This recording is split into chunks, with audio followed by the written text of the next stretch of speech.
Welcome to Pongi TV. सोनी चिड़िया रामपुर नाम के जंगल में अपने पति और अपने ससुर के साथ में रहती थी। सोनी चिड़िया का पति कालू कौआ एक नंबर का आलसी था, लेकिन सोनी चिड़िया का ससुर बहुत ही ज्यादा मेहनती था। बुढ़ापे में भी घर का सारा बोझ उसी के कंधे पर था। सोनी चिड़िया का ससुर बाजार में ठेला लगाता था और सब्जी पूड़ी बिक्री किया करता था।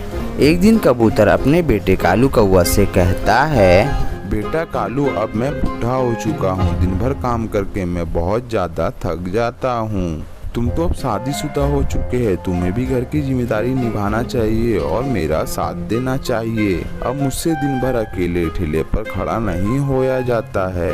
पिताजी, आपको तो बस बहाना चाहिए मुझे बोलने का। आपको तो पता है मुझे ठेले पर काम करना बिल्कुल पसंद नहीं है। मैं तो कोई बहुत बड़ा बिजनेस करूँगा।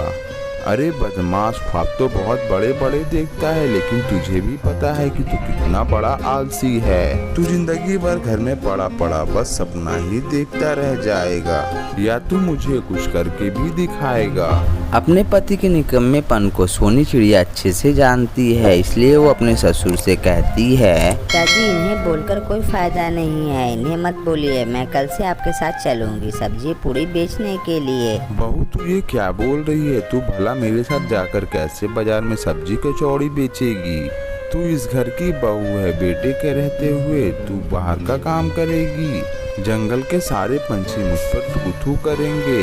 पिताजी, जिसे जो कहना है कहने दीजिए, आप ज्यादा सोचना बंद कीजिए। मुझे जो बोलना था वो मैंने बोल दिया। बस मैं कल से आपके साथ काम पे चलूंगी। ठीक है बहू, अगर तुम्हारी यही मर्जी है तो कल से मेरे साथ काम पे चलना। अगले दिन से सोनी चिड़िया अपने ससुर के काम में हाथ बटाने लगी। फिर एक दिन उसकी दुकान पे तोता राम आता है। अरे सोनी बिटिया, तुम यहाँ पर? अरे वाह कबूतर, ये तुमने बहुत अच्छा काम किया जो सोनी बिटिया को मदद करने के लिए लेकर चला आया। अच्छा बहू, आज मुझे सब्जी के अलावा कुछ नया बनाकर खिलाओ।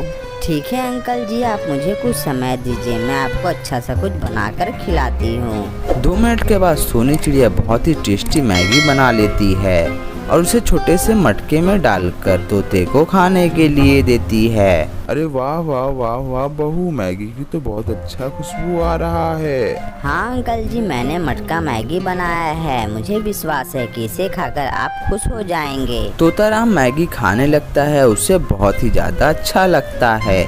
बहू, ये तो बहुत ज्यादा स्वादिष्ट है। अरे कबूतर भाई, तुम्हारी बहू ने तो बहुत ही ज्यादा स्वादिष्ट मटका मैगी बनाई है।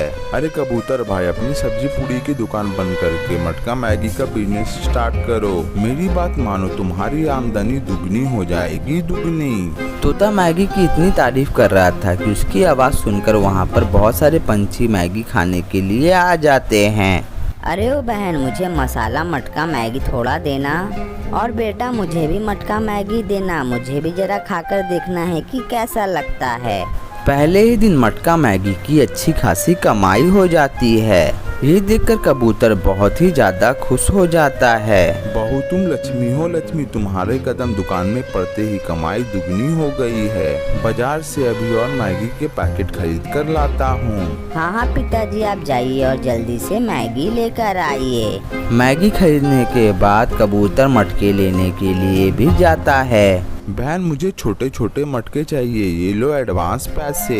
सारा मटका आज घर पर पहुंचा देना। अरे भैया, ये आपने तो कमाल कर दिया। मैं तो अपने धंधे से परेशान हो चुकी थी। मैंने ये सोच लिया था कि मैं अब मिट्टी के मटके नहीं बनाऊंगी, लेकिन आपकी बहू सोनी चिड़िया ने तो कमाल ही कर दिया। उसने मुझे मरने से बचा लिया। 50 मटके तैयार है। 50 मटके तैयार करने के बाद मैं उसे आपके घर में पहुंचा दूंगी।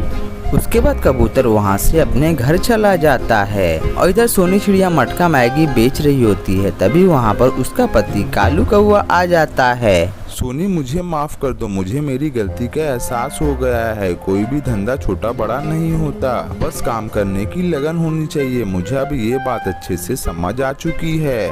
मैं भी अब पिताजी के काम में हाथ बटाना चाहता हूँ। अपने आलसी पति के मुंह से ये सब बातें सुनने के बाद सोनी चिड़िया बहुत ही ज्यादा खुश हो जाती है। ये तो बहुत अच्छी बात है जी, हमारी मटका मैगी की डिमांड दिन पर दिन बढ़ती जा रही है। हमें कुछ और पंछियों की जरूरत है, अगर आप हमारी सहायता करेंगे तो इससे बढ़कर मेरे लिए कुछ नहीं होगा।